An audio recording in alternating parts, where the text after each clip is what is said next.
Você não tem medo da opinião dos outros ou do julgamento dos outros. Você tem medo da opinião e do julgamento que você tem. Você tem medo que aquilo que tá na sua cabeça também esteja na cabeça dos outros. E essa é a pior parte, porque a crítica que você tem tanto medo de receber é a crítica com a qual você convive diariamente. Porque o tempo inteiro você tá na sua cabeça pensando as piores coisas sobre você mesma, as piores possibilidades, os piores cenários sobre você, sobre a sua vida, sobre os seus projetos, as suas conquistas. Então, você não tem medo do que as outras pessoas vão falar. Você tem medo que elas falem aquilo que você já fala pra você mesma.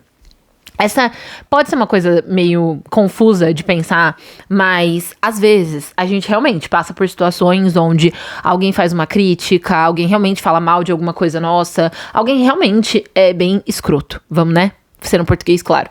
E, ok, isso pode virar uma evidência pra você de que, pode ser que outras pessoas falem isso de mim também, pode ser que outras pessoas pensem algo ruim sobre você. Ok, isso pode ser que você tenha essa história, essa evidência de alguma situação. Mas quando você tá indo num outro lugar, que aquela pessoa específica que te criticou não tá junto, ou a crítica por si só ainda nem aconteceu, mas você já tá ali com medo de que você vai chegar no lugar e alguém vai falar mal da sua roupa. Você vai chegar, vai se expor e alguém vai criticar a sua aparência, vai criticar o jeito que você se comporta, o jeito que você fala, o que quer que seja. Isso não é meio a sua cabeça? Porque, assim, se a crítica ainda não existiu, se a pessoa ainda não falou pra você, se ela ainda não fez o comentário ruim, o que você tá pensando já tá na sua cabeça. E ponto. Você ainda não ouviu a crítica do outro, você ainda não teve a comprovação de, não, realmente alguém falou mal dessa minha roupa que eu tô usando hoje, nesse exato momento, nesse exato lugar que eu tô. Não. Você chega no lugar e antes mesmo de ter alguma interação, antes mesmo de alguma coisa acontecer, você já tá pensando que alguém vai falar mal. Você já tá pensando que alguém vai te criticar, que alguém vai falar alguma coisa. Você já sai de casa desconfortável, achando que essa crítica vai acontecer antes mesmo dela acontecer. Então, o pensamento por si só, ele já tá na tua cabeça. E você tem medo que as outras pessoas pensem também. Você tem medo que as outras pessoas falem aquilo que tá na tua cabeça. Porque se alguém falar, parece que fica ainda mais real, né? Se alguém de verdade criticar, se alguém de verdade expor ali e fizer um comentário realmente ruim, a gente vai ficar ainda mais desconfortável. Mas não é como se você tivesse saído de casa confortável, porque você já tava pensando um monte de coisa ruim sobre você mesma. Então, a gente voltou pro mesmo lugar.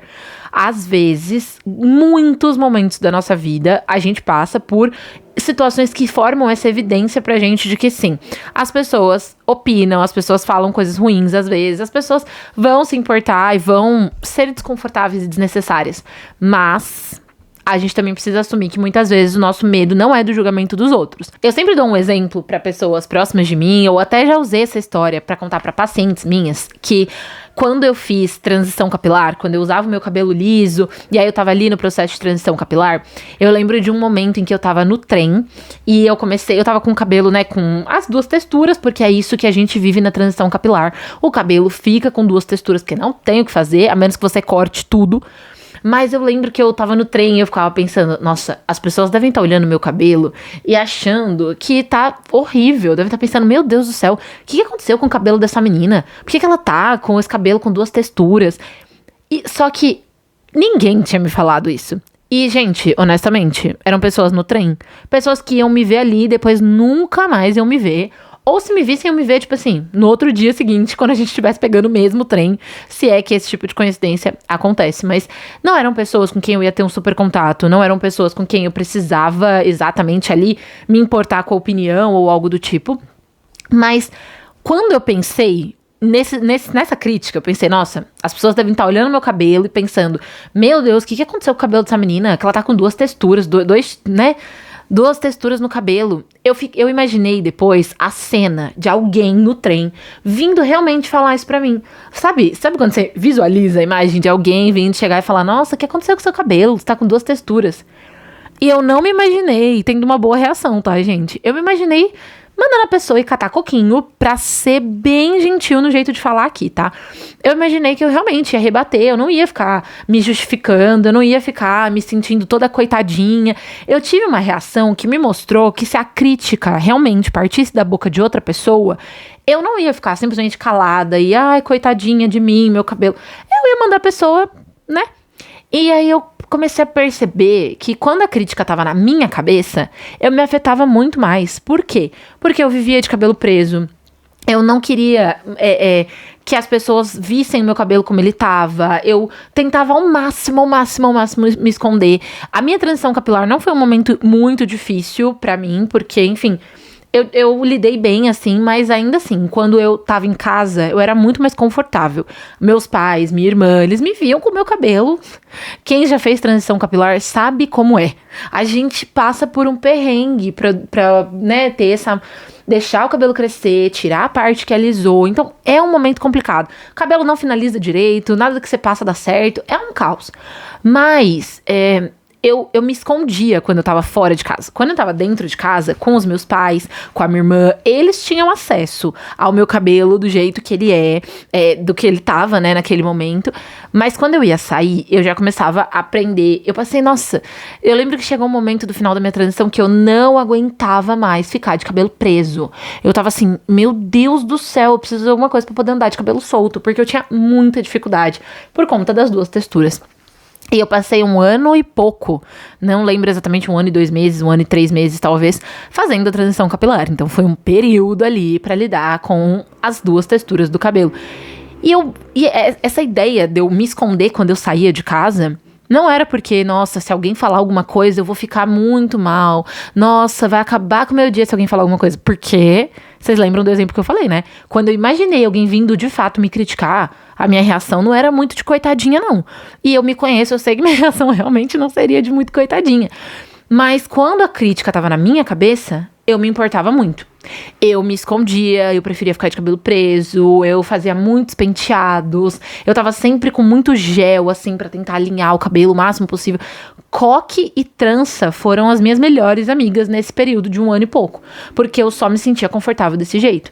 Eu lembro de sair pouquíssimas vezes com o meu cabelo solto e foi o quê? Fazendo babyliss pra tentar dar um pouco mais de textura pra parte de baixo que tava lisa ainda, tentando de várias maneiras fazer com que eu ficasse um pouco mais confortável.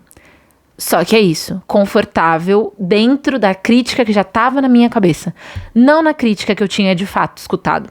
E isso vale para várias outras situações, porque muitas vezes hoje, quando eu vou fazer alguma coisa, eu percebo que antes de eu fazer, eu tô ali, insegura, imaginando cenários, imaginando o que as pessoas vão pensar, imaginando várias coisas. Essas críticas não vêm. E eu não tô dizendo que as pessoas não me criticam porque eu sou perfeita. Não, eu tô dizendo que as pessoas talvez não falem pra mim. As críticas não chegam diretamente a mim. Até porque, vamos ser bem honesta, se você tiver contato com uma pessoa que fica te criticando o tempo inteiro, por que você ainda tem contato com essa pessoa? Uma coisa é você ter amizade com alguém que, né, te critica no sentido de te ajudar ali, que te dá uma visão do, olha, amiga, isso aqui não tá muito legal, por que você não faz desse jeito? Ah, amiga, eu fiquei pensando, você podia melhorar nisso, melhorar naquilo. Vamos, né, falar aquele famoso crítica construtiva. Vamos dizer dessa maneira. Uma coisa é você ter essa amiga que é sincera, que te diz as coisas, que pode te dar esses toques. Outra coisa é você ter contato, amizade, relação com uma pessoa que te põe pra baixo o tempo inteiro. Aí o negócio já é outro. Porque aí, óbvio, que você vai ter evidência o tempo inteiro de que as pessoas vão te julgar, de que as pessoas vão falar coisas ruins sobre você, se você tá convivendo com uma pessoa que faz isso o tempo inteiro.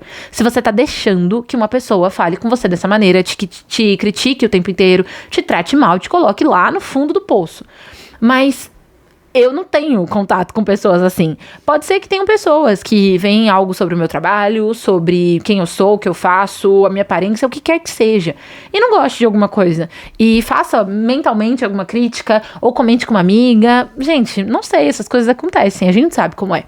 Mas, diretamente pra mim, essa crítica não chega. Principalmente antes de eu fazer, porque esse é outro ponto. A gente tem medo da crítica antes mesmo da gente agir. Então, você nem expôs a sua ideia pro mundo. Você já tá pensando que alguém vai criticar, que alguém vai falar, que alguém não sei o quê. Como é que alguém pode falar alguma coisa de uma ideia que não existe ainda porque você ainda não expôs no mundo?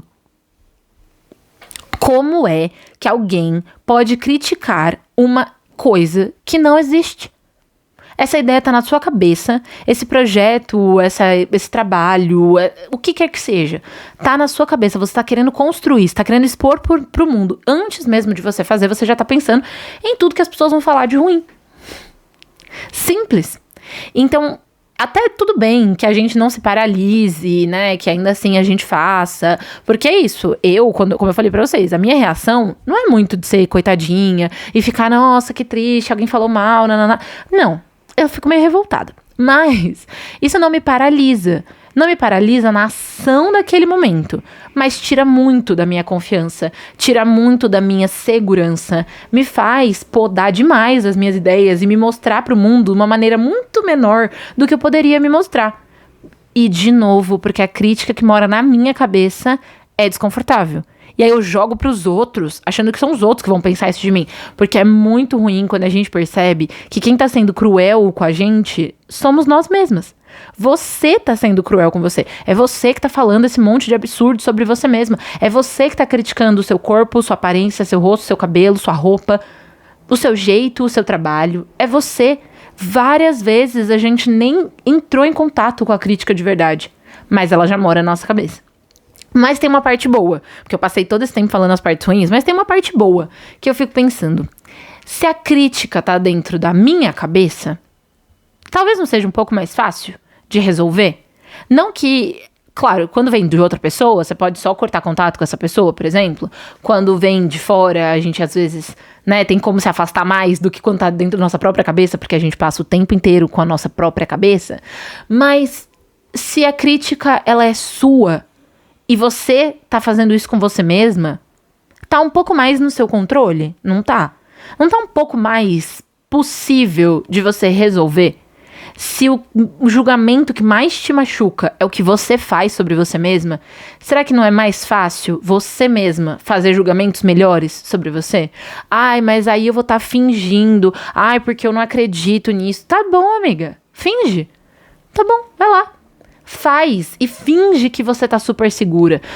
Faz, se veste, se olha no espelho e fala bem de você mesma, mesmo que você não acredite. Experimenta fazer isso um pouco mais ali. Mais dias, mais vezes. O que será que pode acontecer?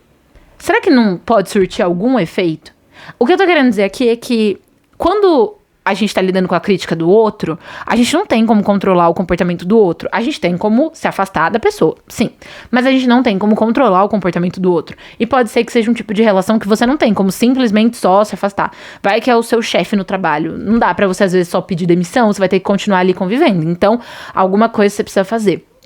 Vai que é uma pessoa da sua família que você mora junto e que às vezes é muito difícil de cortar esse contato totalmente. Então, ainda que, né, dê pra gente tomar alguma atitude, quando a crítica parte de outra pessoa, a gente não consegue fazer com que essa pessoa simplesmente pare de te criticar e comece a te elogiar, comece a ser mais gentil com você. A gente não tem muito esse controle sobre isso. Agora, sendo uma crítica que tá dentro da sua cabeça, talvez dê, não dê? Talvez não dê pra você, nem que seja de maneira forçada e planejada, falar um pouquinho melhor de você mesma, olhar para suas ideias e tentar minimamente falar uma coisa boa sobre aquilo, olhar para as coisas que você já fez, para as coisas que você quer fazer, para a forma que você se veste, se comporta, age, para sua aparência, o que quer que seja, qualquer que seja o foco das suas críticas. Será que não dá pra tentar? Eu costumo falar, por exemplo, pra pacientes na relação da autoimagem, tá bom, você não precisa gostar de tudo, mas você não consegue gostar de nada. Vamos olhar se não tem nada que você consegue achar minimamente bonito ou menos feio. E aí às vezes os pacientes vão falar coisas muito pequenas. Eu gosto do meu nariz. É a única coisa que eu gosto. Tá bom. Então quando você se olhar no espelho, você vai elogiar o seu nariz. Mas não tem muito o que falar. Fala do seu nariz. Não interessa. Você tá vendo várias outras coisas que você não gosta, mas fala do seu nariz.